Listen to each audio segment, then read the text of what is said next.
Oi, pessoal. Meu nome é Larissa, eu sou aluna do curso de Ciências Biológicas da Unipam e na aula de hoje a gente vai falar um pouquinho sobre o sistema digestório, né? E qual que é o percurso que o alimento faz dentro do nosso corpo.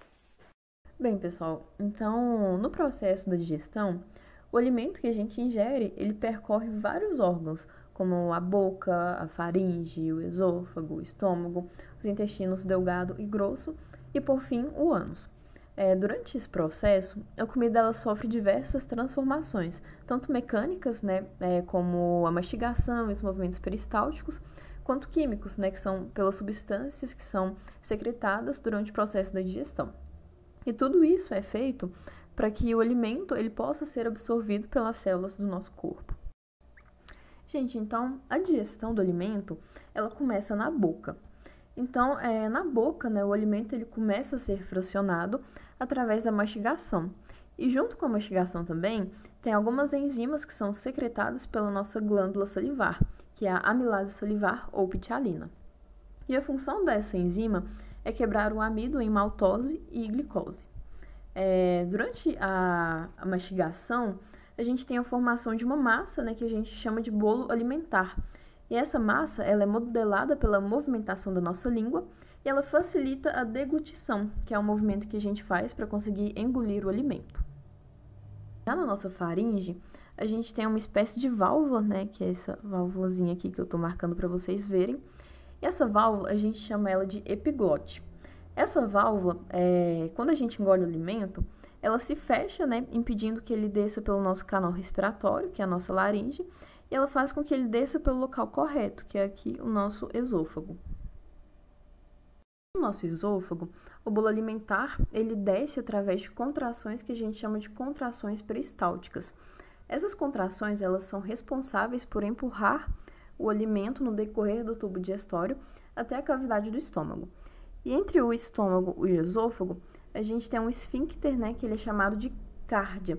E a função dele, né, é evitar o retorno do bolo alimentar.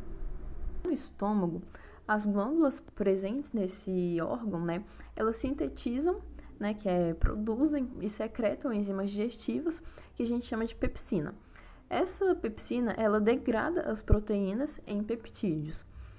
Diferente da amilase salivar, que atua em um pH quase neutro, a pepsina ela já atua em um meio ácido para conseguir quebrar os polipeptídeos. No intestino, o bolo alimentar ele permanece entre um período de 2 a 4 horas e ele é transformado em uma massa ácida de textura pastosa e uma coloração meio esbranquiçada, que é chamado de quimo. Então, aí o que era bolo alimentar já se transforma em quimo.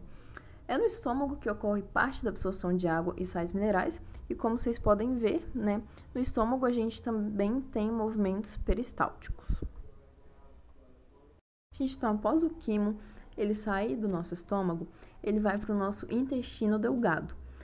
O intestino delgado, ele é dividido em 3 partes, que é o duodeno, o jejuno e o íleo. Então, primeiro, o quimo ele chega no duodeno e com a ajuda do suco gastrointestinal, ele transforma as proteínas em aminoácidos. O quimo ele ainda é transformado também pelo suco pancreático, né, que é produzido no nosso pâncreas, e ele é formado de íons bicarbonato. E esse suco pancreático, ele é responsável por neutralizar a acidez do quimo. O jejuno, ele é uma continuação do duodeno. Ele e o ílio, eles passam a maior parte do período digestivo vazios, porque os alimentos passam por eles de uma forma bem rápida. Depois que os nutrientes eles são absorvidos do quimo, as substâncias que não servem para o nosso organismo, elas são transformadas em uma pasta grossa e esbranquiçada, chamada de quilo, que vai ser encaminhado para o nosso intestino grosso.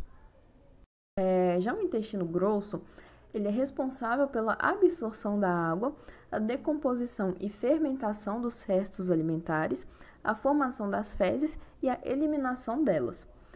O intestino grosso, assim como o intestino delgado, ele é dividido em 3 partes, que é o seco, o cólon e o reto.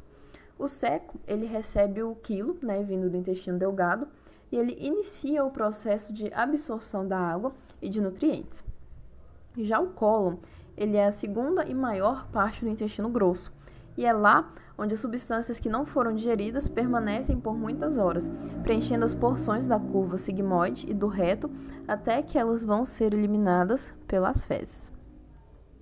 Obrigada pela atenção de vocês, pessoal. Até mais.